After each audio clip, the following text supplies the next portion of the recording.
कुछ प्राणनाथ प्यारे कीजिए, श्री सतगुरु महाराज जी कीजिए, धाम के धनी कीजिए। तो क्या कह रहे सुंदर साथ जी महाराज जी क्या बता रहे हैं कि 52 गांव के त्यागी मिलकर सब लाठी डंडे लेकर शेरपुर आश्रम पर आ गए। और इस विचार से आए कि या तो उनको हम मना करेंगे कि भैया हमारी औरतों को यहाँ मत आने दो, और या फिर आज हम उस आश्रम की ईंट ही उखाड़ लेंगे। अब उनको देखकर सुंदर साथ जो थे आश्रम में उनको भी जोश आया, तो महाराज जी से परमिशन मांगने लगे। महाराज जी आप हमें आज्ञा दो, है तो हम उनको शांत करें। लेकिन महाराज जी ने कह दिया तुम चिंता मत करो, गुरु महाराज जी सब कुछ ठीक। अब यहाँ जैसे जैसे वो कहते रहे अब सब, लेकिन सुंदर साथ सुनता सुनता फिर बार बार बोला कि कैसे ना कैसे तो हम करेंगे। फिर महाराज जी से जाकर विनती मान करी, महाराज जी आप हमें हुक्म तो दो। जो ये आश्रम पर खड़े हुए उल्टे सीधे सब बोल रहे हैं, थोड़ा हम इनको काम तो कर ले इनका। लेकिन महाराज जी ने फिर भी कहा चिंता मत करो, तुम घबराओ मत। लेकिन कुछ कुछ सुंदर साथ ऐसे हो गए जो ये दाढ़ू वाले बाबा रहे, इनकी थोड़ी हम दाढ़ी उखाड़ तो ले। महाराज जी ने कहा तुम चिंता मत करो, वे अपनी दाढ़ी अपने आप उखाड़ लेंगे, गुरु महाराज जी सब ठीक करें, तुम चिंता मत करो। लेकिन चलो कोई बात नहीं, हम भी चलकर देखते हैं एक नजर, देखे तो सही क्या मकसद से आए हैं, क्यों आए हैं, क्या कहना चाह रहे हैं। तो महाराज जी आए अंदर से उठकर दरवाजे पर ही। कौन से दरवाजे से, कह रहे बाग वाले द्वार। जो इधर से एंट्री होती है ना जहाँ पर समाधियां बनी हुई है, वो बाग का हिस्सा ही तो है पूरा, तो उस वाले दरवाजे पर अंदर से महाराज जी आए और सब पर अपनी दृष्टि डाली। और दृष्टि डालते ही पूछा भैया बताओ तो तुम इतना लश्कर लेकर आए हो, क्यों आए हो, क्या कारण है ये तो बताओ हमें। जो तुम युद्ध करने की हालत में आए हो यहाँ पर, तो क्या मकसद लेकर आए हो तुम। तो उन्होंने कहा कि महाराज जी हम इसी मकसद से आए हैं कि यहाँ पर कोई औरतें ना आए। अरे भाई महाराज जी ने पहला मना कर दिया था, है ना। लेकिन फिर दोबारा दोबारा से आ रहे जब स्त्रियां नहीं रुकी, कारण है ना कुछ। अब इस मकसद से ही आ रहे हैं कि बात बड़े बड़े स्टार्टिंग से ही करें, कि बाद में ही हम आश्रम को उखाड़ेंगे। तो उन्होंने किया कि भैया यहाँ औरतों को नहीं आना। महाराज जी ने कहा भैया मैंने तो तुम्हें मना किया था। भैया हम आते हुए को नहीं मना करते, तुम्हारे तुम्हारा भी स्वागत है, और हमने महिलाओं को भी कोई बुलाने नहीं जाता, हमने तुम्हें कह दिया था कोई बुलाने जाता है तो उसको वही मारा पीटो। बुलाने नहीं कोई भी जाएगा, लेकिन आएंगी तो हम मना नहीं करेंगे। अब उन्होंने क्या शर्त रखी, यहाँ से आश्रम उखाड़ेंगे, ना तो तुम चर्चा करोगे ना औरतें आएंगी, क्योंकि औरतें तो नहीं मानी थी, तो अब फिर महाराज जी पर ही आने चल रहे। ये आश्रम यहाँ से उठाओ और अपना ये चर्चा वाणी बंद करो, ना रहेगा बांस ना बजेगी बांसुरी। जब ना तो आश्रम रहेगा ना तुम चर्चा करोगे ना हमारी औरतें आ पाएंगी। अब इतनी जब बात सुनी, महाराज जी ने कहा भैया आश्रम तो यहाँ से उठने वाला है ना, ये सत्संग बंद होने वाला है।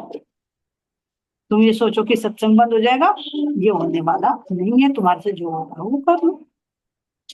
अब इतने में ही जो चूहड़ और भूले थे जिन्होंने सर्वप्रथम महाराज जी को जब रात को बारिश में भीगते हुए देखा था, जब सहारनपुर से आए थे और वहां जून मंदिर में ना जाकर शेरपुर के उस बाग में रुके थे, तो सर्वप्रथम उन्होंने चूहड़ और जो भूले दोनों भाई थे, उन्हीं की जमीन थी, उन्हीं की जमीन को उन्होंने अपनी जमीन पर झोपड़ी बनाई थी।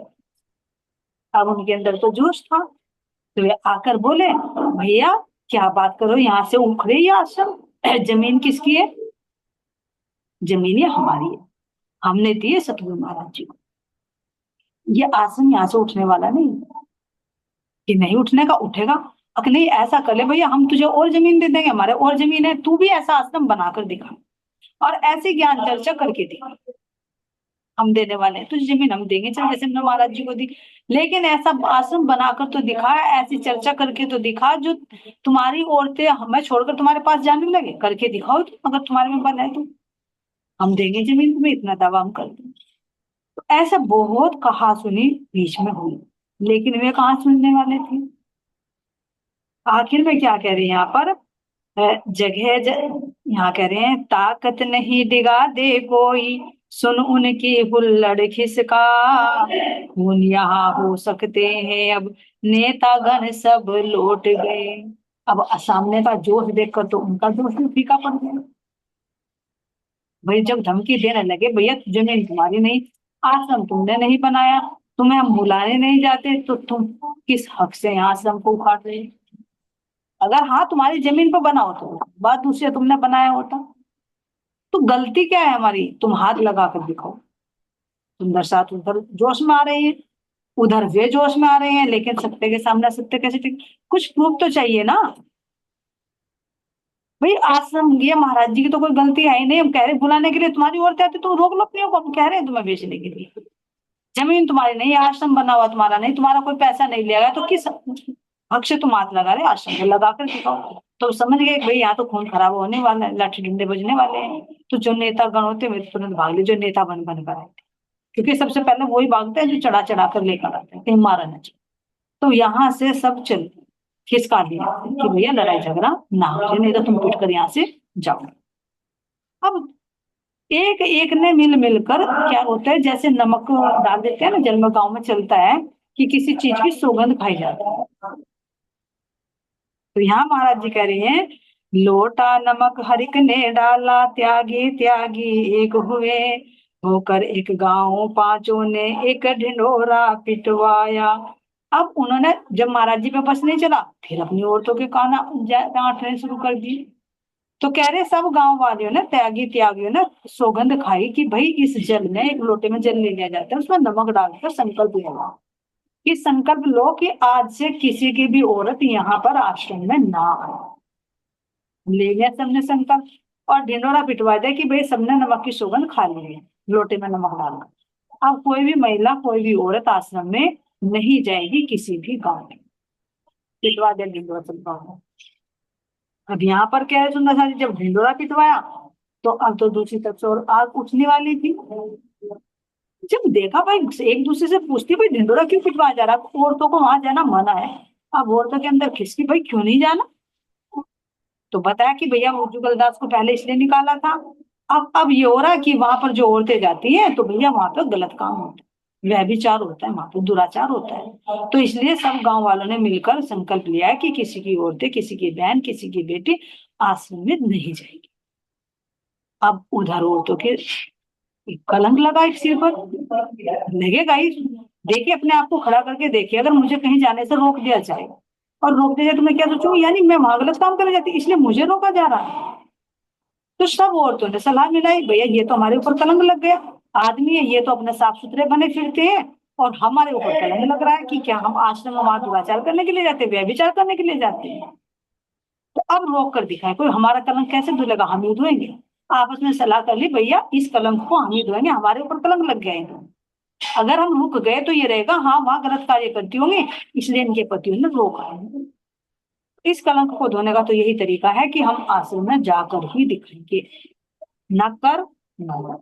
जब हमारा कोई गलत चरित्र नहीं, हम कोई गलत कार्य नहीं करते तो क्यों रुके हम। तो सबने सलाह मिलाई। अब कोई कोई तो डर जाती है, कोई कोई वीरवान हो जाती है, जो आगेवान बनती है।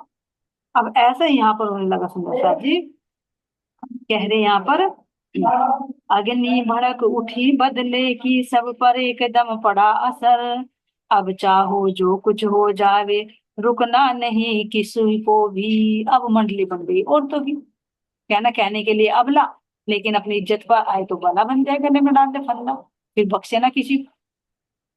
कहने के लिए दुर्गा, नहीं तो माँ काली भी बन जाती है, आ जाए। तो क्या सबने सलाह मिला ले भैया अब नहीं हम रुकने वाले, ढिंडोरा ढिंडोरा पिटवाया, संकल्प ले लिया, नमक डाल डाल कर लोटे में, हमारे से परमिशन ली थी, हमारे से पूछा था कि तुम्हें नहीं जाना, हमने तो नहीं ली ना सौगंध, और ना हम कोई गलत कार्य करने जाते, तो अब हम रुकने वाले नहीं है। सबने आपस में सलाह कर ली। सेहरा बांधा अपने सर पर, माने श्री शांति की, व्यक्ति जड़ो दे आदिक के, सब रखते थे उस पर पहरा। अब सेहरा बांधा अपने सर पर, माने श्री शांति की, तो शांति की जो माँ थी उसने अपने सिर पर सेहरा यानी सिरमौर बन गई, सिरदार के। और जो सिरदार थी उस पर ज्यादा पैरा रखा जाएगा, क्योंकि ये जाएंगे तो भैया हमारे घर वाले भी जाएंगे, पहले उसको रो। लेकिन क्या हुआ, जब उस पर जोश आ गया, अगले रोज चली वो आश्रम, भरा हुआ था दोपहरा, चली बीच बाजार निकल कर, अचपल बोला वो चल दी। अब भरी दोपहर में, क्योंकि देखो भैया गांव में सुबह शाम को तो अपना चारे वारे का काम करना होता है जंगल का, लेकिन दोपहर थोड़ा फ्री सा टाइम हो जाता है, तो वो उस पर पहरा तो नजर था ही और आदमियों का कि भैया देखिए सबसे पहले कौन चलती है। तो जो कह रहे कि जो शांति की माँ थी, जो रो देखी, वो चली भरी दोपहर, और बीच बाजार में वो निकल कर गई, ये नहीं कि जंगल में वो बच के गई। क्यों? अब कोई चोरी नहीं थी, कोई गलत कार्य करने नहीं जाते जो छिप कर जाते। अपना कलंक धोना था कि हमारे ऊपर ये कलंक लगा, क्योंकि भाई तुम आश्रम में रहते हो, वहां गलत कार्य होते, तो हम गलत कार्य करने जाते हैं क्या? हम सबके सामने मिले। तो भरी दोपहरी में बीच बाजार में को गए, लेकिन जैसे अचपल की नजर उस पर पड़ी तो उसने कहा भैया वो तो चल रही, उसको रोको, वो तो जा रही है। और चलते चलते देखा कि अरे तुम ये तो देख लो, यहाँ से कोई औरतें जा रही है क्या? सब चौकन्ने आदमी भी खड़े हो गए। वो देख रहे भैया उस गली में से उसकी जा रही है क्या, उसकी जा रही है क्या। लेकिन देखा, फिर एक ने सलाह दी, अरे शेरपुर से देख, कभी शेरपुर से जा रहे हो कोई। अब शेरपुर में गए तो शेरपुर में भैया वो भी बैठी थी, गेंदी देवी, जो सबसे पहले जब झंडा लेकर चलती है। पांडव तालाब पर जब मेला लगता है वहां पर झंडा गाड़ते हो, तो वही गेंदी देवी है, शेरपुर। तो शेरपुर से वो गेंदी देवी चल रही थी, तो दोनों ने सभा मिला कि भैया शेरपुर और जड़ोदे की औरतें तो जाएंगी जाएंगे, हम सबसे पहले आगे जाएंगे, जो मौत आएगी तो हमारे साथ आएगी। अब वहां से निकली हो शांति की माँ जड़ोदे से, और गई शेरपुर में गेंदी देवी के पास में, वहां से दोनों मिलकर चली, क्योंकि दोनों ने सलाह पहले ही कर रखी थी। पहले मोबाइल वगैरह तो नहीं थे, कहीं ना जंगल में मिल जाए, कुछ मिल जाए, एक दूसरे के माध्यम से संदेश भिजवा दिया जाता था। तो दोनों ने सलाह करी थी कि कल की दोपहर में हम दोनों चलेंगे, देखता मैं कौन है। तो यहाँ कह रहे हैं, बोली तभी शांति की माँ। अच्छा, उन्होंने कहा कि भैया रोको, 52 गांव की नाक जाएगी अगर ये औरतें आज चली गई।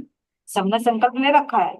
लेकिन क्या कह रहे हैं, बोली तभी शांति की माँ, ऐसा कोई नहीं जन्मा, मुझे रोक करके दिखला दे, वापिस घर नहीं जाने का। मुझे रोक के दिखा दे, जो कोई रोकेगा ना, मैं भी ऐसे सुरमा हूँ, घर वापस नहीं जाएगा, आज मरूंगी तो मरूंगी, लेकिन मार कर रोक कर दिखा। भेज शूरमा खड़ी हुई हूँ आगे सबके, उठ करके, लेकिन कोई न आया आगे, तभी हौसले पस्त हुए। देखा, जब अंदर का आत्मिक बल होता है ना, तो जीव का बल दुम दमा के भाग जाता है। जब उन्होंने कहा कि आज मरूंगी तो मरूंगी, लेकिन जो रोकेगा ना मुझे, उसे मार कर मरूंगी, वो घर नहीं जा पाएगा, रोक कर दिखाओ मुझे, नहीं रोक पाऊंगी। अब वहां से जड़ोदे में गई और गेंदी बाई के साथ में मिली, और वहां से दोनों आश्रम पर जा पहुंची, और जाते महाराज जी के चरणों में प्रणाम किया। अब महाराज जी देख रहे भैया गेंदी और शांति की माँ। अब कहने लगे भैया तुम क्यों आए, उन्होंने तो संकल्प लिया था, कल लाठी डंडे लेकर आए थे और आज तुम यहाँ आ गए। उन्होंने कहा महाराज जी अब हम रुकने वाले हैं, जब हमें असली पहचान हो गई तो हम बाला कैसे रुके, हम नहीं रुकेंगे। ऐसा हो सकता है कि अपने परमात्मा को पहचान ले और फिर उससे अलग हो जाए, हम नहीं रुके। लेकिन महाराज जी ने कहा कि नहीं या भाई कोई बात नहीं है, तो मैं भी रुकना चाहिए था। नहीं, उन्होंने कहा नहीं महाराज जी, मरना है तो मर जाए, कोई मारेगा तो मार दे, एक बार तो मरेंगे, बार बार तो नहीं मरेंगे ना, मार ले जिसको मारना, लेकिन हम यहाँ से आना नहीं छोड़े। अब देखो सुंदरसा जी, महाराज जी ने कहा कि नहीं कोई बात नहीं, तुम आना मत रुकना, लेकिन अभी थोड़ी सी बात गर्म है, तो थोड़ा तो कुछ दिन रुक जाओ। क्योंकि महाराज जी का संकेत है, कहा ना पहले बाल के सींग होते हैं, तो पहाड़ी बैल होता है उसके सामने से टक्कर नहीं ले, जोश जोश में होश नहीं खोनी। अधिकतर में महाराज जी ने भी समझाया कि जब मामला गर्मा गर्म हो तो थोड़ी शांति बरती जाए, जैसे मामला शांत हो जाए फिर अपना काम निकालो। तो महाराज जी ने जब कहा कि नहीं अभी तुम्हें आना नहीं है, तो उन्होंने कहा, दोनों दोनों ने, महाराज जी अगर आप कहते हो कि रुक जाए तो हम रुक जाए, उसके पीछे कुछ कारण होगा जो रोक रहे हैं। लेकिन अगर हमें बाहर वाले कोई रोके या गांव वाला रोके, तो ये हमारी इज्जत पर कलंक है। हम यहाँ कोई गलत काम करने नहीं आते, उनके रोके हम नहीं रोके। अगर हाँ आप कह रहे हो तो हम पूछेंगे। महाराज जी ने कहा हम नहीं कह रहे, तो अब हमें बता समय बताइए, हमें आप समय बताइए कब तक हम रुके। ये नहीं कि आप कह देना कि पूरे जीवन रुक जाए, पूरी डटकर बात कर रही है। आप ये सोचे कि रुक जाए पूरे जीवन रुक जाए, ये हम नहीं रुकेंगे, मरना है मारना है किसी को मार। लेकिन गुरु महाराज जी अगर आपको कोई आपत्ति है और आप कहते हो कि रुक जाए, हम रुकने के लिए तैयार है, लेकिन ये बता दीजिए कि कितने दिन हो गए। तो महाराज जी ने कहा कोई बात नहीं भैया, तुम केवल 8 दिन तक रुक जाओ, ताकि मामला शांत हो जाए। उन्होंने कहा ठीक है गुरु महाराज जी, जैसे आपके आगे, प्रणाम करते हैं दोनों, अपने गांव चले जाते हैं। 8 दिन तक कोई भी नहीं आता। इधर महाराज जी भी अब निकल जाते हैं यहाँ से हरिद्वार में, और आश्रम में कौन रह जाते हैं, केवल जुगलदास जी। अब देखो 8 दिन में महाराज जी ने कुछ ना कुछ सोचा ही होगा क्यों समय दिया। तो यहाँ कह रहे हैं कि एक कुनबा एक धागड़ों का था शेरपुर में जो रहता था। उनके परिवार में एक था सूरजभान। अब उसको ठंडी इतनी लग गई, उसको डबल निमोनिया पड़ गया। और इतना सीरियस हो गया, इतना सीरियस हो गया कि देखा निमोनिया में तो सांस लेना, फेफड़े काम करना बंद कर देते ना। तो इतना अधिक हो गया कि उसको सांस लेना भी मुश्किल हो गई। अब बहुत इलाज कराया, बहुत इलाज कराया, जगह जगह की दवाई दिलवाई, लेकिन कुछ भी हासिल नहीं हो पाया। दिन पर दिन उसकी हालत बिगड़ती चली गई। अब देखिए कहीं ना कहीं सवाल तो, प्रश्न तो दिल में उठता ही है कि भैया ऐसे क्या कारण है जब साधु, मतलब कहीं से दवाई काम नहीं करती तो क्या ना साधु भक्तों की तरफ को दौड़ते हैं, महात्माओं की तरफ को दौड़ते हैं, भाई उससे पूछ ले, उससे विभूति लिया, उससे लिया। और यहाँ तो महाराज जी का रुतबा बढ़ा हुआ ही था।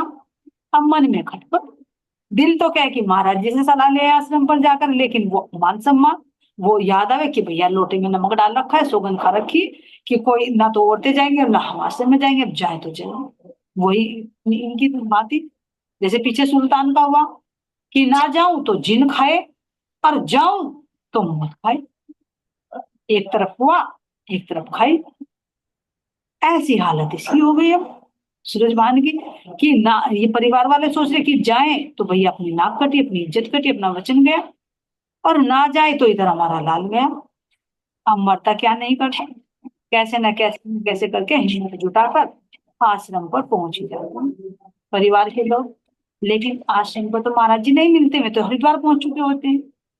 अब रहे थे वहां पर जुगलदास जी।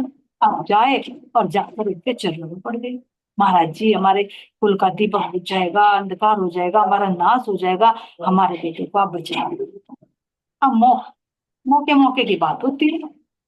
जुगलदास जी महाराज जी ने भी कहा भैया यहाँ कहाँ आ गए तुम, यहाँ तो अय्यासी होती है, यहाँ तो व्यभिचार होता है, दुराचार होता है, मतलब दुराचारियों के पास में कोई भभूति होती है क्या, कोई पावर होती है किसी मरते हुए को बचाने की? जो खुद गलत कार्य में फंसा हुआ हो और तुम उससे दया की भीख मांगने आए हो, तो भला कोई है कह सकता है कि हमारे पास में कुछ हो? भैया हमारे पास में कुछ नहीं।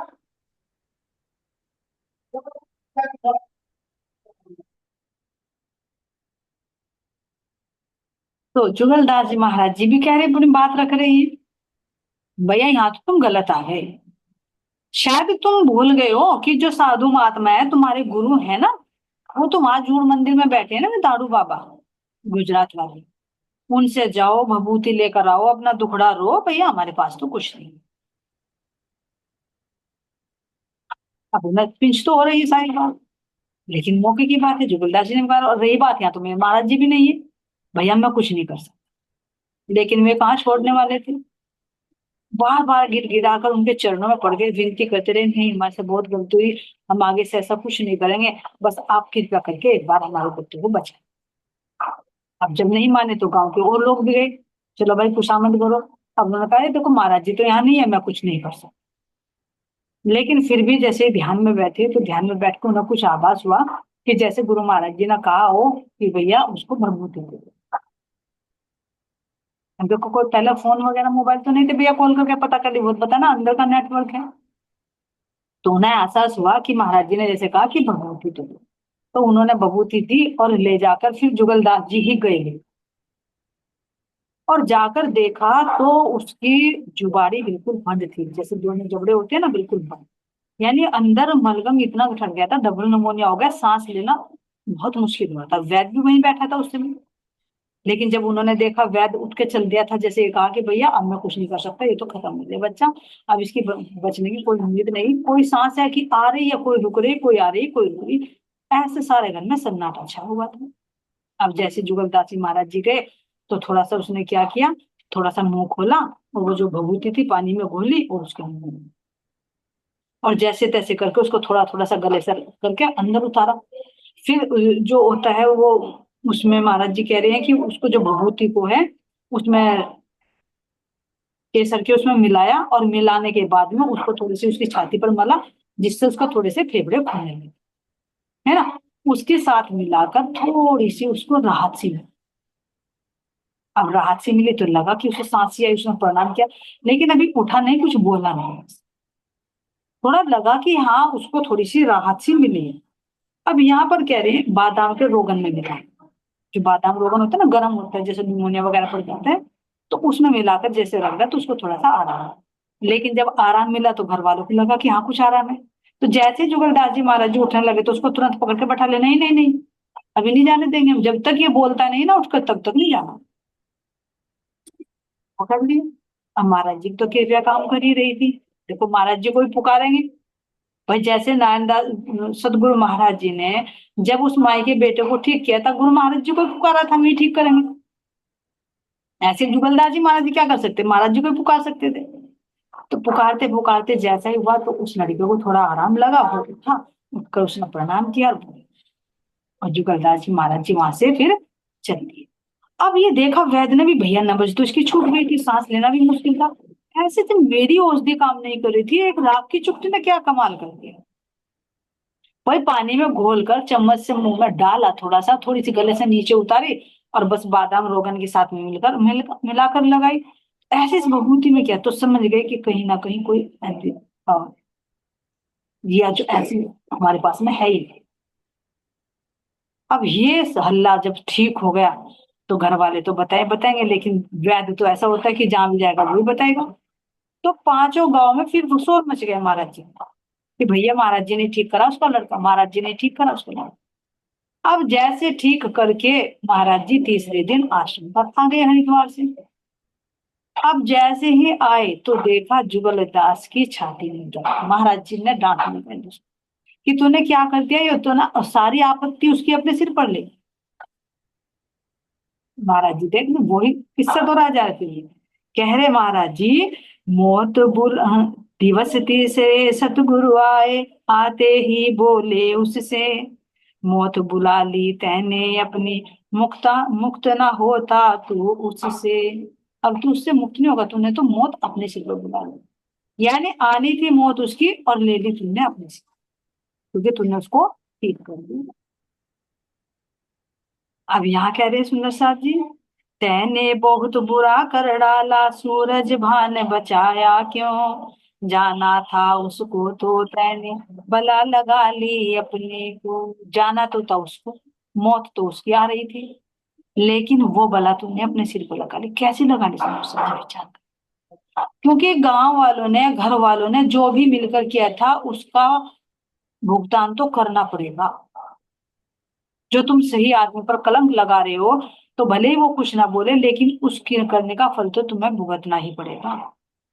तो उसकी तो मौत आनी थी, लेकिन तूने उसको ठीक करके वो मौत अपने गले लगा ली।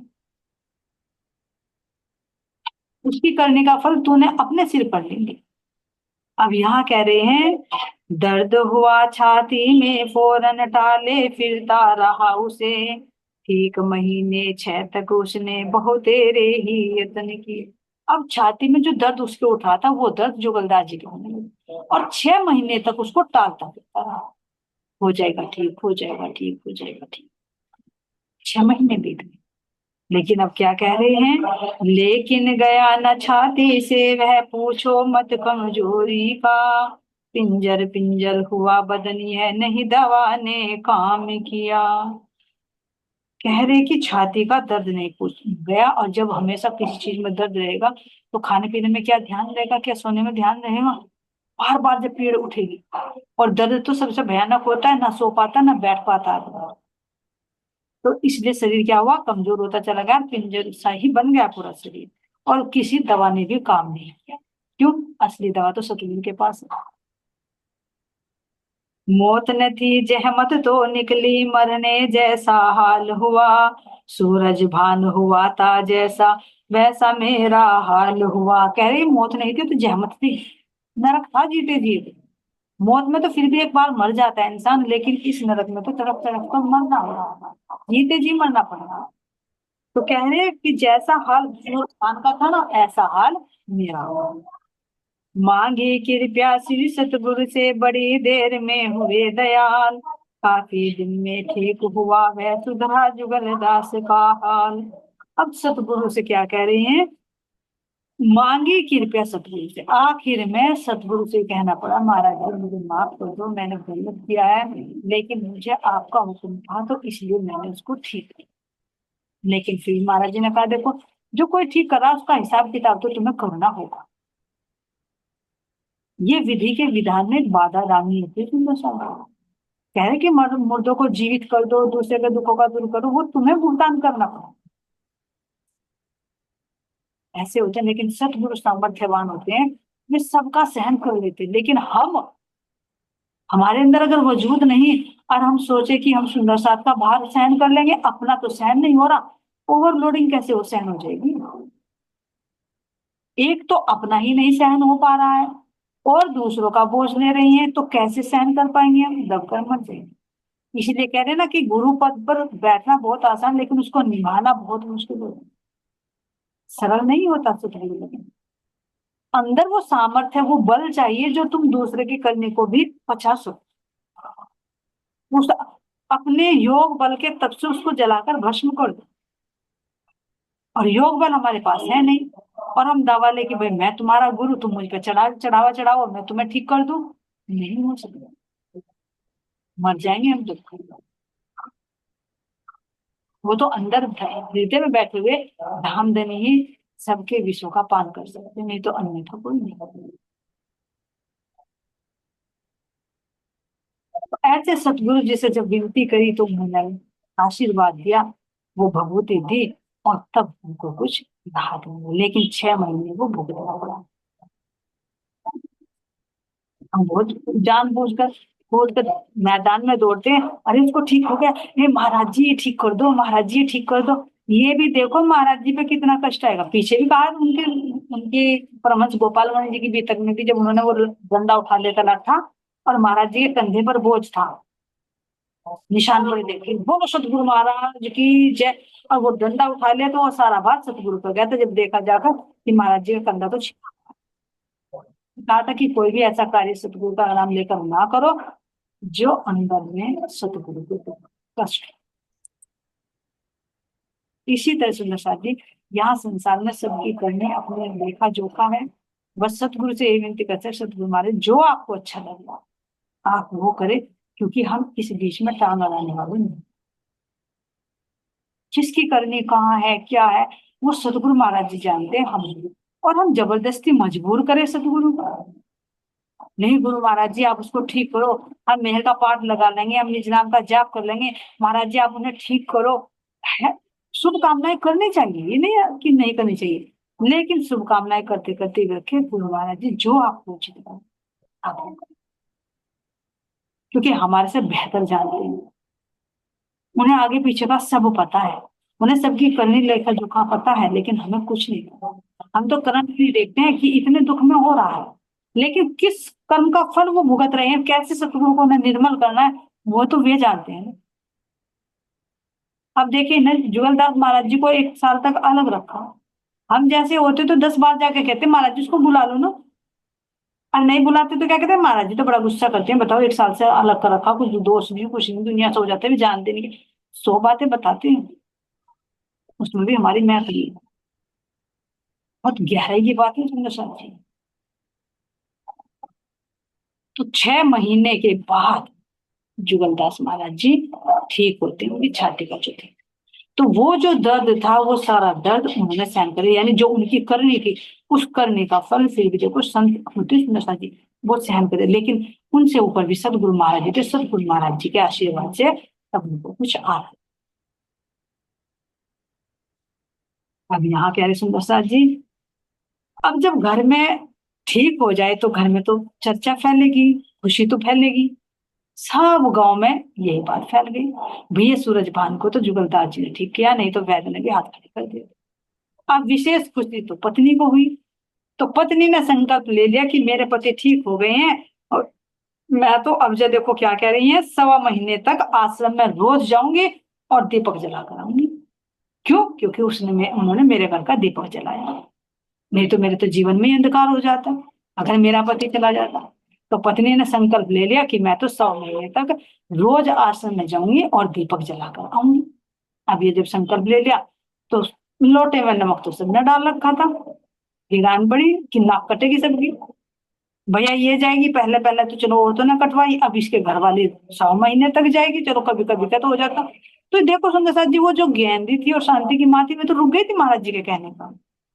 लेकिन अब दूसरा कारण हुआ, अब रोक कर दिखाएं क्यों, क्योंकि अब ये कारण बन गया ना, एक सबके अंदर श्रद्धा भाव हो गया ना कि भाई जो हम कह रहे थे शायद वो गलत था। फिर बहुत पहुंचे हुए महात्मा हैं, जिन्होंने, जिनके शिष्य ने ही ठीक कर दिया। गुरु की तो बात दूर की रही है, देखो जिनके ऊपर कलंक लगा रहे थे लोग, इसके अंदर बहुत सीक्रेट है। महाराज जी हरिद्वार क्यों गए, इसके पीछे कारण है, क्योंकि ये शोभा जुगलदास जी को देनी थी। क्यों देनी थी? क्योंकि कलंक जुगलदास जी पर लग रहा था, उंगली लोग जुगलदास जी पर उठा रहे थे। उन्हीं के चरणों में जाकर पड़े, उन्हीं के हाथों से ठीक करवाया, और ठीक करवा कर उनकी दृष्टि में जुगलदास जी को खड़ा किया। नहीं तो क्या गुरु महाराज जी अपने आप नहीं कर सकते थे? इसके पीछे भी कारण कि मेरी जो आत्मा है वो कैसे साफ, कैसे निर्मल है, देखो तो सही। अब जब इनकी सूरजभान की पत्नी संकल्प ले लेती है, और तो गांव वालों के कान खड़े हो जाते हैं, भैया नहीं जाएंगे, लेकिन वो कह रही भैया मैं तो जाऊंगी, मुझे रोक कर दो। और चुपके चुपके नहीं, देखो कैसे कह रही है, गली गांव के सब लोगों में उठा फिर से वही जनून, वाद विवाद हुए आपस में, हुए धागड़े सारे एक। फिर ये गली गली में बात उठ गई, भैया सबने मना कर रखी, अब बताओ उसके घर वाले जाने के लिए कह रही है, वहां पर रोज दीपक जलाकर आएगी। हम तो सोच रहे थे इसकी ईंटें उखाड़ के फेंक दे, ये दीपक जलाने जाएगी वहां पर। अब उन्होंने क्या कहा, कौन रोकता है जाएंगे, जो रोकेगा लेंगे देख, दीप जलाकर एक थाली में सभी औरतों को ले साथ, ढोल बजाकर चली चढ़ाने शक्कर का बाटा प्रसाद। अब चुपचाप भी नहीं गई, थाल भर लिया शक्कर के, क्योंकि गाँव में तो शक्कर वगैरह कोल्हू पे खूब बनती है। शक्कर भर ली, दीपक जला लिया घर से ही, और ढोल नगाड़े वाले भी ले लिए, और गांव की औरतें भी इकट्ठी कर ली। और क्या कि अब रोक कर दिखाऊं, मुझे कौन रोकेगा, क्योंकि कहने का रोकने का किसी का मुंह भी नहीं है। क्योंकि भैया कहेगी कि मेरा पति देव तो ठीक करे, मैं तो जाऊंगी, तुमने संकल्प लिया तुम ना जाओ, मैं क्या तुम्हें रोक रही हूँ। अब जब औरतों के तो अंदर पहले ही था कि हमें रोक कर दिखाए, वो आग पहले लगी हुई थी, और कारण बन गया, सहयोग मिल गया कि भैया अब हम नहीं रुकेंगे। तो उन्होंने दावा ठोक दिया कि कोई रोक सका है तो हमें रोक। टूट गई सब सरह सरह बनी जो शुरू हुआ आना जाना, बारू सिंह बारू सिंह को हुई असह्य, फिर पूरा ताना बाना। अब जब देखा भाई गांव की औरतें जान लगी, और सूरज भान की पत्नी भी रोज 100 महीने तक जाएगी, तब तो औरतें जरूर जाएंगी, अब कोई रुकने वाली नहीं है। तो बारू सिंह ने सोचा फिर रचू कुछ ना कुछ। ये देखो दज्जाल भी शांति से नहीं बैठ। गांव नन्हेड़ा नाम तेज सिंह सहारनपुर में रहता था, काम पेशगरी था जिसका वो भी पंचायत में था। हम कह रहे हैं कि अब दूसरा ताना बना। पहला कौन सा था, महाराज जी के पास गए। दूसरा फिर औरतों को रोका। फिर तीसरा लोगों को इकट्ठा करके आश्रम पर धावा बोला, और जूड़ मंदिर में उस गुजराती दाड़ू बाबा को बैठा दिया। लेकिन फिर भी बात नहीं बनी। जब कोई काम होना होता तो होता ही, तो अब फिर ताना बाना बन गया। तो क्या कह रहे हैं, नन्हेड़े का एक तेज सिंह था जो सहारनपुर में शिफ्ट हुआ। अब कैसे कनेक्टिविटी सहारनपुर की जुड़ती है, महाराज जी बता रहे हैं, क्योंकि पहले बुद्धिदास जी रह रहे वहां पर, है ना। तो यहाँ कह रहे कि गांव नन्हेड़ा का तेज सिंह था, वो सहारनपुर में रहता था। गांव पेशगिरी था जिसका, वो भी पंचायत में था। जो पंचायत ने वो ले रखी थी नियम की, भाई कोई नहीं जाए। उठा लिए अब दूसरे बारू सिंह ने शस्त्र, हड़काए की भांति से भगा फिरा सरवर्त। अब हड़काए की तरह, जैसे पागल कुत्ता काट लेता ना, कि तू यहाँ से भी फैल हो गया, यहाँ से भी फैल हो गया, अब तो ढोल धमाके बज बज कर जाने लगे, शक्कर का प्रसाद बंटने लगा, कैसे रोकू कैसे रोकू। तो भागा भागा फिरा कि कुछ ना कुछ तो युक्ति में निकालू। अब यहाँ कह रहे हैं, भूदड़ राम चिराऊ के एक महाराज के प्रेमी थे, आते जाते रहते आश्रम उन पर श्रद्धा रखते थे। अब गोदड़मल जो चिराऊ के थे, उनके पास कह रहे कि वे महाराज जी के प्रेमी थे, और आश्रम पे वे जाते रहते भी थे। जो गोदड़मल चिराऊ थे, जहाँ विमल प्रसाद थी ना, उनकी पत्नी आई थी, और उनकी बहन थी गोदड़मल की कस्तूरी, जिनको साथ में लेकर वो महाराज जी से लड़ने के लिए गई कि चल बहन, उस महात्मा ने मेरे पति को अपना बना लिया, और मैं तो भाई अभी नई नई शादी हुई है, मतलब अभी वृद्धा भी नहीं हुई, और फिर मेरे पति अगर साधु बन गए तो कैसे होगा। तो जो कस्तूरी और वो सोना देवी दोनों जब बुग्गी में बैठ कर गई थी महाराज जी से लड़ने के लिए, फिर महाराज जी के चरित्र सुनते वही हो गई। तो यही गोदड़मल की बहन कस्तूरी। तो कह रहे हैं उनकी सगी बहन थी, ये कस्तूरी उसका नाम था। वो जोड़ कुएं पर ब्याई थी, और उनका वहीं के उनके ससुरे का मकान था सहारनपुर में, सुमेरु। तो वहां से कैसे कनेक्टिविटी जुड़ती है, कैसे महाराज जी जाते हैं, कौन कौन वहां पर करते हैं, ये आगे की घटना है, लंबी है। इसको महाराज जी की कृपा से कल नहीं, क्योंकि अगला प्रसंग चल रहा है सहारनपुर, है ना। तो यहाँ तक का ये प्रसंग पूरा हुआ। अब ये अगला दांव पेच, कैसे सहारनपुर से कनेक्टिविटी करके फिर बवंडर खड़ा करते। बस ये है कि महाराज जी की यहाँ से चर्चा बंद हो जाए, ये आश्रम यहाँ से, और कहाँ कहाँ से जाकर खींचते हैं ये श्रवण करेंगे कल। आज के लिए इतने। शिव प्रसाद जी, कोई त्रुटि हुई हो तो आप संभाल करते बने।